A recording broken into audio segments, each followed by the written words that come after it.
There are 23 ugly jewelry pieces that are secretly worth a fortune, and you might own one right now, the piece you would never wear, the one you keep meaning to take to the scrap gold shop, the brooch you think is hideous, the ring you were half embarrassed to inherit.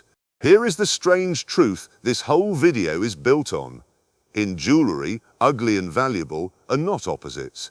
Very often they are the same thing, because the piece that looks wrong to a modern eye, dark, heavy, old-fashioned or dull, is exactly the piece that a knowing buyer prays you will sell cheaply. Tonight I am going to count them up, from the modest but overlooked pieces almost every family owns, all the way to a ring at number 1 that a woman bought for £10 because she thought it was a bit of old costume glass, wore for 30 years and then sold for £656,750. That's around 850,000 US dollars for you American viewers, for a ring she nearly did not bother to have looked at. Let me be honest with you before we start, because false hope helps nobody. Most of the ugly jewelry in most boxes is exactly what it looks like, modest, and I will tell you plainly as we go what is what. But here is what 40 years around the sale rooms taught me. The eye is the worst valuer there is, because the eye judges by fashion, and fashion has nothing to do with value. Dark does not mean cheap, old-fashioned does not mean worthless, dull does not mean fake. The gap between what a piece looks like and what it is worth is the whole of the trade, and knowledge is the only protection you have got. A piece of jewelry does not carry its price on its face. An old-cut diamond ring and a lump of Victorian paste can sit side by side in the same box, both soft and grey and old-fashioned, and one is worth a few pounds and the other more than a house, and there is no shame at all in not being able to tell them apart, because the whole trade rests on the fact that most people cannot, and that most people trust their eye when they should trust a test. Now, before we carry on, let me say one thing. The support my channel has had lately has been overwhelming, and I mean that. So here's what I've decided. I'm not putting ads on these videos. You've given me your time, and I won't have it interrupted. If you'd like to support my channel, there's one way. You can scan the code on screen now with your phone's camera to get my book. I've put everything I know into one book, the Household and Collectibles Price Guide, 2027 edition. Every common item you might own, how to value it, and what it actually sells for. It even tells you where and how to sell it, who buys it, what they'll pay, and which route to take for which object. To get it, and everything I know, it's over at my website, malcolmashby.com. That's MALCOLMASHBY.com. Right, let's carry on. Number 23. Heavy, dark Victorian mourning brooches, the black ones with a lock of woven hair under glass, the ones people find genuinely creepy and cannot wait to get rid of. Modest, most of them, $20 to $60, but here is the lesson to begin with, because the mount is so often better than it looks. Many were made in solid gold or fine pinchbeck, and the ones with good enamel, work, seed pearls, or a jet portrait bring a great deal more. Your test tonight, and the first of the checks I want you to carry through this whole video, is to turn the ugly brooch over and look for a gold mark and for the quality of the workmanship on the back. Because the Victorians put real gold and real skill into pieces that a modern eye finds gloomy, and gloomy is not the same as cheap.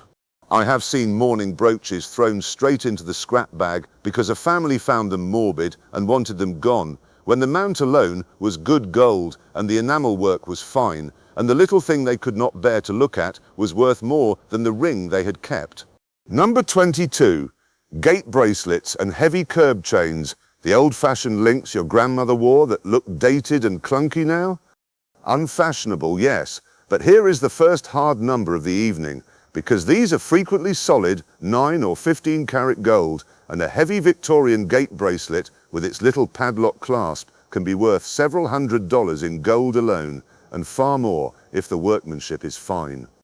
Your test tonight, look for the tiny hallmarks on the padlock clasp and on the links, and never ever hand a heavy old gold bracelet to a scrap counter until you know its weight and its carat, because the scrap man is counting on you seeing an ugly old-fashioned chain where he sees a specific number of grams of gold.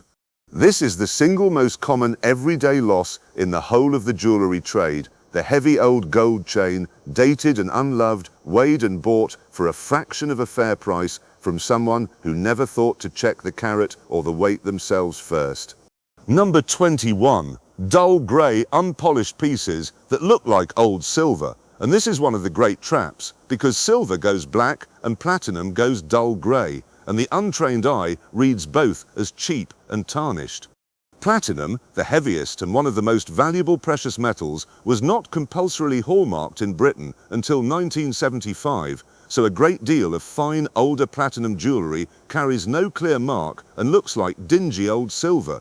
Your test tonight: heft it, because platinum is noticeably heavier than silver for its size, and a dull, grey, heavy piece that never seems to polish up bright may not be tired old silver at all, but unmarked platinum worth many times what you assumed, which the scrap counters have been buying as silver for 50 years.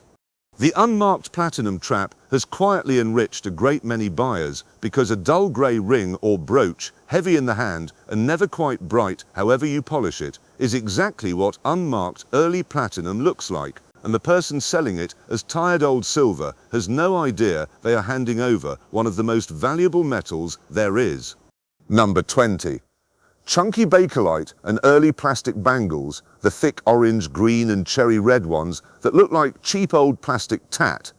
Cheap looking, yes, but certain early plastics are seriously collected, and a carved or laminated bakelite bangle can bring $50 to several $100, the rare colors and the deeply carved ones far more. Your test tonight: run it under hot water for half a minute and smell, because bakelite gives off a distinct carbolic chemical smell that ordinary modern plastic does not. And do not use the hot pin test the internet suggests, because it scars the piece permanently, and a scarred piece is a spoiled one. The collectors of early plastic are a serious and devoted crowd, and the pieces they chase are exactly the sort of thick, bright, cheap-looking bangles that a family tips into the jumble box without a second thought, which is precisely why learning the hot water smell test can turn a bowl of what looks like junk into a sorted pile of the worthless and the genuinely wanted. Number 19. Big, ugly cocktail rings from the mid-century, the huge, gaudy ones, with a great coloured stone that everybody assumes is glass. Some are indeed costume, but the coloured stone in a heavy gold cocktail ring is very often a real citrine, amethyst, topaz or aquamarine, and the ring can be worth hundreds. Your test tonight: look at the mount first, because a genuine gemstone is rarely set in worthless metal. So if the ring is heavy and the shank carries a gold mark, the big showy stone deserves a proper look rather than a shrug. And a large, clean, natural stone in a good gold mount is worth far more than the melt value the scrap man will offer. The mid-century loved a big, showy cocktail ring, and because the style is out of fashion, the whole piece gets read as costume, when in truth a jeweler of that era would rarely have set a worthless bit of glass in a heavy carat gold mount. So the mount itself is telling you to look harder at the stone. Number 18. Dark oxidized silver arts and crafts jewelry, the hand-hammered, slightly crude-looking pieces with muted stones and a deliberately dark, matte finish that looks unfinished to a modern eye.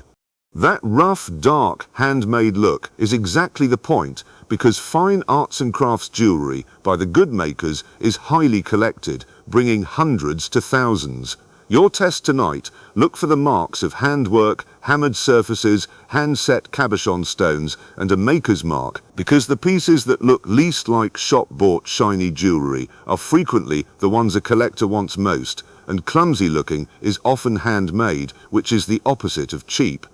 The whole point of arts and crafts jewelry was to reject the bright machine-made perfection of the Victorian trade, so the very roughness and darkness that a modern eye reads as unfinished or amateur is the deliberate signature of the movement, and collectors pay handsomely for it. Number 17. Scottish agate and hardstone pieces, the Victorian pebble jewelry of banded stones in silver, moss green and blood red and grey that people take for dull brown souvenir tat. Firmly collected now, good pieces bringing $50 to $200 and the finer ones more. Your test tonight: the little hard stones should be cold and impossible to scratch, and the silver mounts are frequently unmarked, which fools people into thinking they are worthless when the intricate inlay of the banded stones is the real signature and the real value. Learn to recognize that inlaid banded pebblework once, and you will spot it across a crowded stall for the rest of your life, and you will notice how cheaply it changes hands among people who see only dull brown souvenir tat, where a collector sees fine Scottish craftsmanship. Number 16. Ugly old cameos with unfashionable faces, the brown, the grey, the ones with a profile nobody finds pretty. Most are carved shell and modest, but the hardstone cameos, carved stone on stone rather than in shell, took many times the labour and bring hundreds to low thousands. Your test tonight: hold it to the light. Shell shows curved lines and is slightly translucent. Hardstone is cold, dense, and shows no shell lines. And an ugly hardstone cameo in a good gold mount is a serious object, however little you like the face on it. Taste in faces changes with the century, and the profile that looks stern or plain or unlovely to a modern eye was carved with enormous skill in stone that took many times the labour of shell, so the piece you find least attractive on the mantelpiece may be the most valuable carving in the house.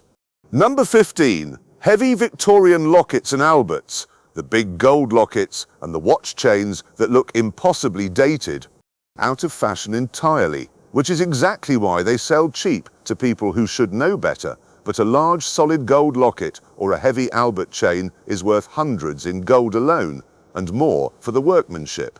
Your test tonight: weigh it in your hand and find the hallmark, because these were made to last and made of real gold, and the dated, heavy, unfashionable look is precisely the disguise that lets a knowing buyer acquire a great deal of gold for very little.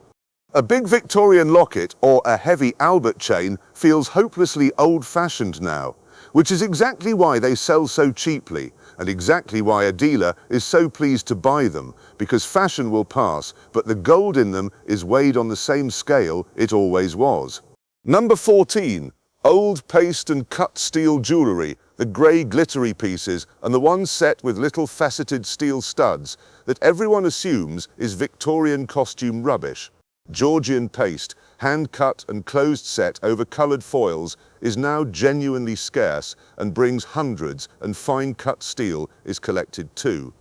Your test tonight: look for closed backs sealing the stones in, a soft grey glitter unlike modern sparkle, and fine handwork, because the phrase "it's only paste" has bought a great many dealers a great many good dinners, and Georgian paste is scarcer now than the diamonds it once imitated. The word paste has probably cost sellers more money than any other single word in this trade, because a family hears glass, thinks fake, thinks worthless, and lets a scarce and finely made 18th century piece go for the price of a cup of tea to a buyer who knew exactly what closed-back foiled paste is worth. Number 13. Ugly enamelled pieces with worn colours, the chipped and faded enamel brooches that look tired and damaged. Fragile, yes, but fine enamel work by the good houses, and the continental and Russian pieces are valuable even with some wear, bringing hundreds, and the best far more. Your test tonight: look under a glass for tiny hand-painted detail and a deep glassy sheen, and understand that even a slightly worn piece of genuine fine enamel is a different thing entirely from a printed modern imitation. So worn is not the same as worthless. Enamel is fragile, and a chip does reduce the value, which is precisely why a family assumes a worn enamel brooch is ruined and unsaleable, when in truth a piece of genuine fine enamel, even with some honest wear, is a world away from the printed modern imitations and still very much worth a specialist's eye. Number 12. Dark garnet cluster jewellery. The deep brownish-red bohemian garnet brooches and bracelets massed with tiny stones that look muddy and dated under electric light. Common, most of it, but the fine antique bohemian pieces in good condition, with every little rose-cut garnet present, are collected and bring more than people expect. Your test tonight: hold it to daylight rather than electric light, where the true rich red comes alive, and count the stones for gaps, because a complete, undamaged antique garnet piece is worth far more than a modern eye, judging it by lamplight, would ever guess.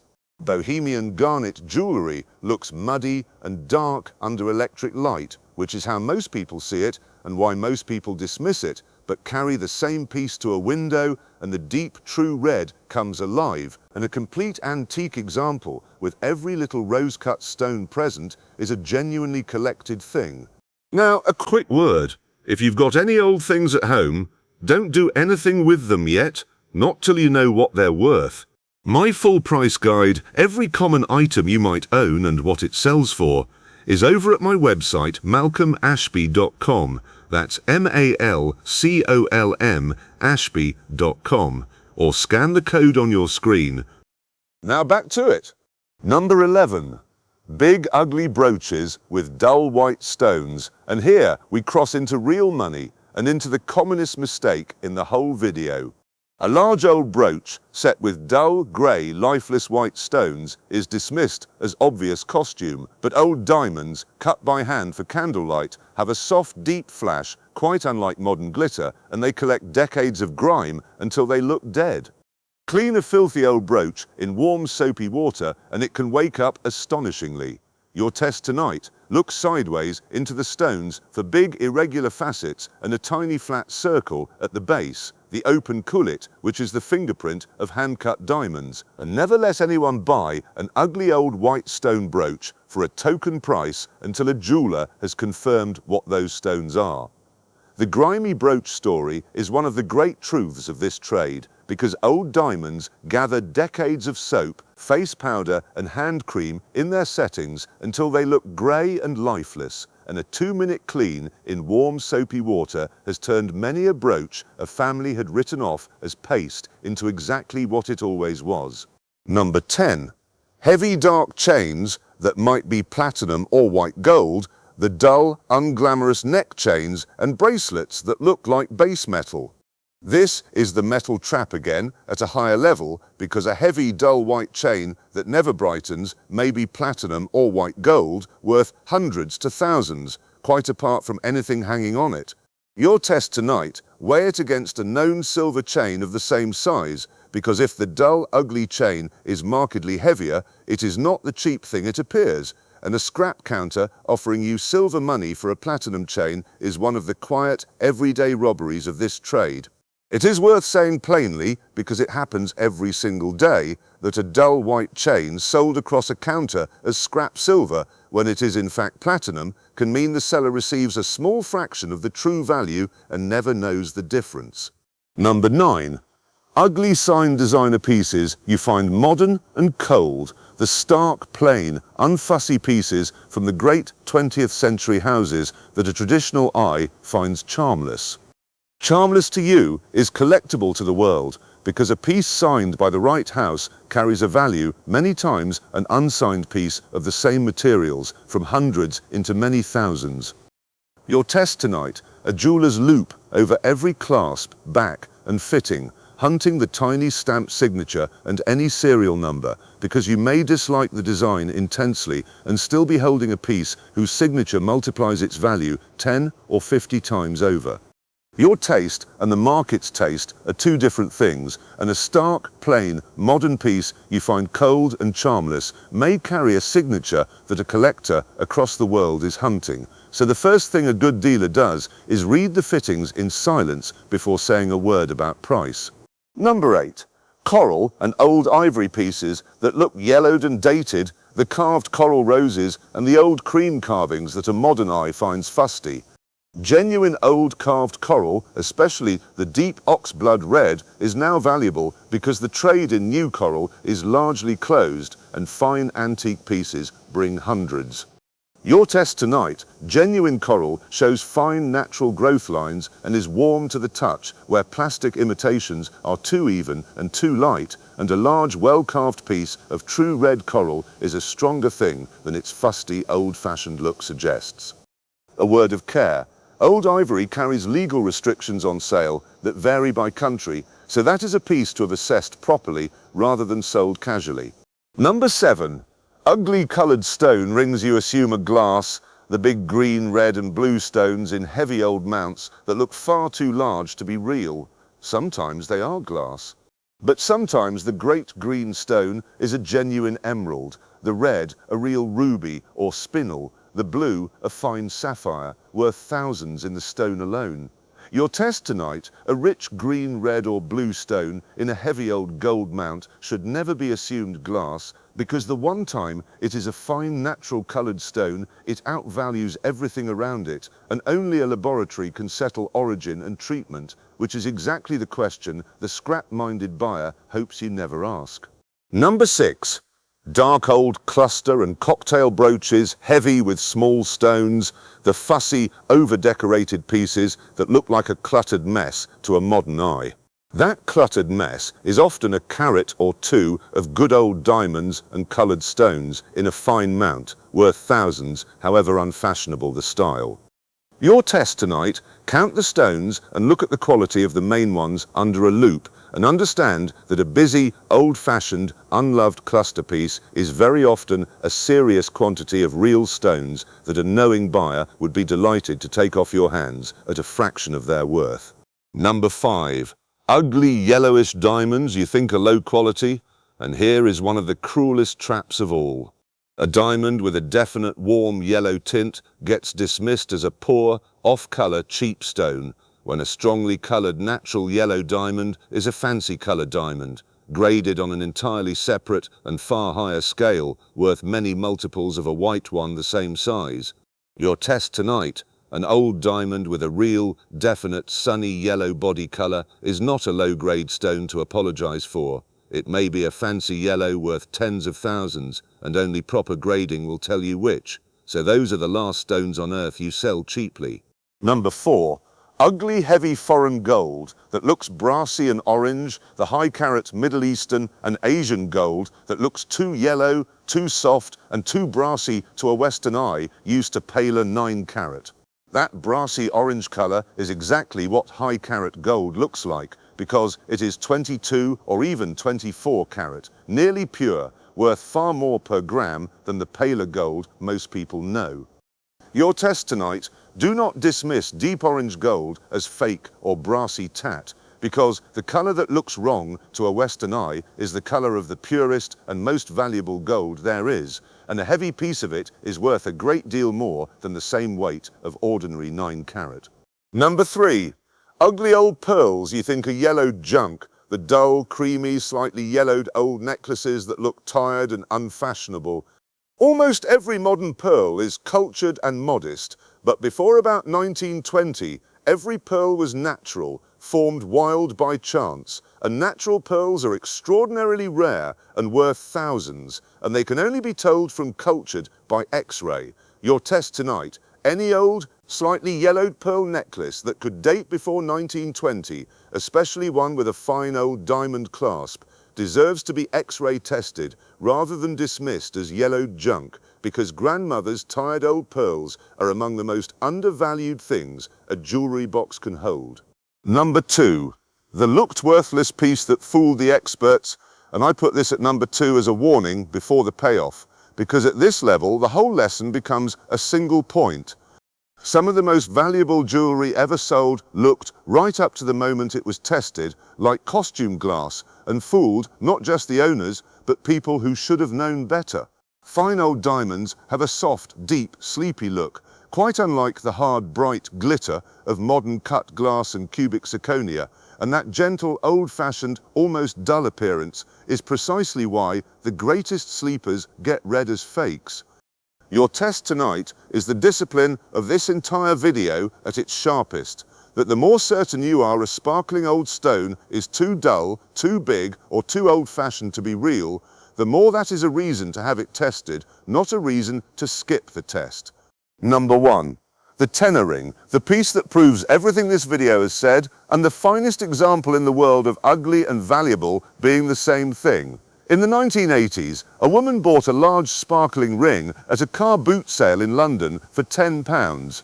She bought it as a bit of costume jewellery because it did not sparkle in the hard, bright, modern way. It had a soft, deep, old-fashioned glow that everybody, including jewellers who saw it on her hand, read as cheap old glass. So she wore it for 30 years. Shopping, cleaning, gardening, washing up, a £10 car boot ring on her finger. Then somebody finally persuaded her to have it looked at properly, and it turned out to be a 26-carat cushion-cut diamond, cut in the 19th century, and that soft antique glow that everybody had taken for glass was exactly what a genuine old-cut diamond of great size looks like.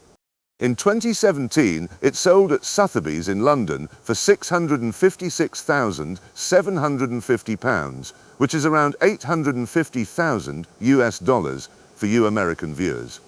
A £10 ring worn for 30 years while everyone who saw it assumed it was junk, worth the better part of $1 million the whole time. And here is the reframe I have been walking you toward for 23 rungs.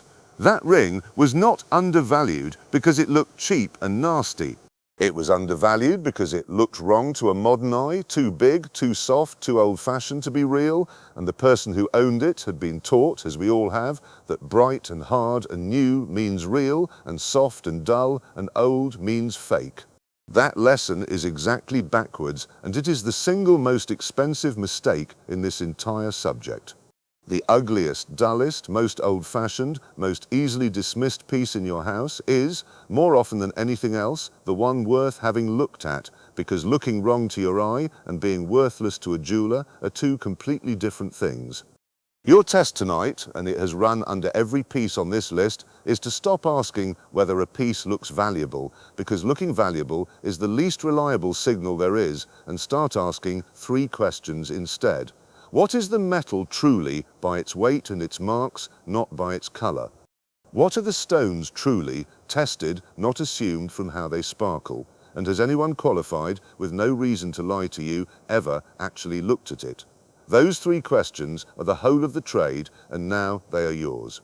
So that is the ladder from a gloomy mourning brooch to a £10 ring worth the better part of $1 million, and the thread that connects every rung is that ugly, dark, dull, and old-fashioned are judgments of fashion, not of value, and that the person who profits from your not knowing is always standing closer than you think, hoping you will trust your eye instead of a test. Never sell by the color of the metal or the sparkle of the stone.